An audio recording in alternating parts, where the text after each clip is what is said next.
ओडिशार हृदय जन्म यही पवित्र यात्रा दंडयात्रा।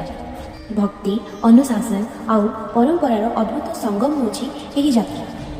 बहु पुरातन कालरू एही यात्रा आज जाए चली आसी। एही यात्रा देवादिदेव महादेव आउ माता काली माँकर आराधना करा जाए। एही यात्रा चैत्र मासर 21 दिन पुणी कोटी 13 दिन तो कोटी 19 दिन जाए पालन करा जाए। एही ओटारू माता कालींकर सेवक जहाँकु दंडुआ कहते से समस्ते निज निज घर दूर रही टाण खरारे गाँ टू गाँ परिक्रमा करके निज शरीर को शरीर एक करके धूड़ी दंड पानी दंड अग्निदंड आहरी बहुत सारा दंडर माध्यम भक्तजन को माता रानीर आस्था और भक्तिर प्रचार करते। दंडयात्रार एक विशेष आकर्षण होछि महाकालीर यही नृत्य। यही नृत्य दंडुआ भक्त महाकालीर रूप धारण कर भक्त मानू तांकर दर्शन दियंती।